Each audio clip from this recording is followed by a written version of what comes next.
ফরিদ ভাই double one এই পেজের পক্ষ থেকে রাতের সংবাদে আপনাদের সকলকে স্বাগতম জানাচ্ছি। আমি হাদি ভাই ডাবল ওয়ান। প্রথমেই রয়েছে সংবাদ শিরোনাম। সার বিতরণে কারসাজি, সংকটের নেপথ্যে সাবোটাজ, চীন থেকে যুদ্ধবিমান কিনছে সরকার, বৈশ্বিক পরিস্থিতি এখনও জটিল। আজ পবিত্র ঈদ-ই মিলাদুন্নবী। আজ 12 রবিউল আওয়াল, পবিত্র ঈদ-ই মিলাদুন্নবী সাল্লাল্লাহু আলাইহি ওয়াসাল্লাম, আল্লাহর প্রিয় নবী ও রাসূল হজরত মুহাম্মদ সাল্লাল্লাহু আলাইহি সাল্লামের জন্মদিন।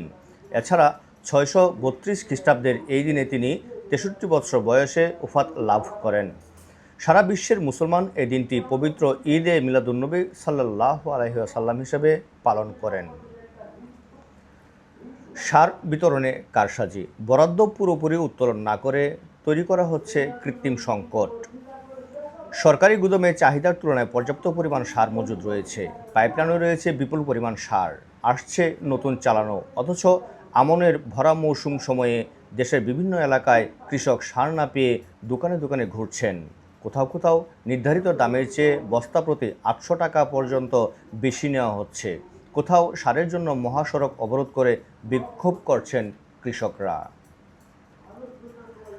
চীন থেকে যুদ্ধবিমান কিনছে সরকার। বাংলাদেশ বিমান বাহিনীর জন্য চীনের তৈরি যুদ্ধবিমান J-10C কেনার চুক্তি খসড়া তৈরি করা হয়েছে বলে জানিয়েছেন প্রধানমন্ত্রীর তথ্য ও সম্প্রচার উপদেষ্টা জাহেদ উর রহমান। গতকাল সচিবালয়ে সরকারের সমসাময়িক কর্মকাণ্ড তুলে ধরতে আয়োজিত নিয়মিত বৈঠকে তিনি এটি তুলে ধরেন। বৈশ্বিক পরিস্থিতি এখনও জটিল।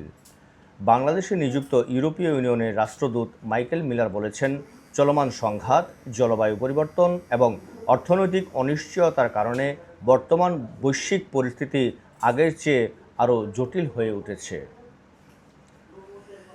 বছর পেরিয়ে যেতে পারে 1.5 লাখ কোটি টাকা এলএনজি আমদানির ব্যয়। তো সবশেষে রয়েছে হামের উপসর্গে 24 ঘন্টায় 5 শিশুর মৃত্যু। তো হামের উপসর্গ নিয়ে যে সকল শিশুরা বা জ্বরে ভুগছে তাদেরকে অতি দ্রুত হাসপাতালে ভর্তি করবেন এবং ডাক্তারের পরামর্শ অনুযায়ী আপনারা চিকিৎসা গ্রহণ করবেন। সকলে সুন্দর, সুস্থ এবং মঙ্গলময় জীবন কামনা করে আজকে রাতের খবর এখানে শেষ করছি। ভালো থাকবেন, সুস্থ থাকবেন। আসসালামু আলাইকুম।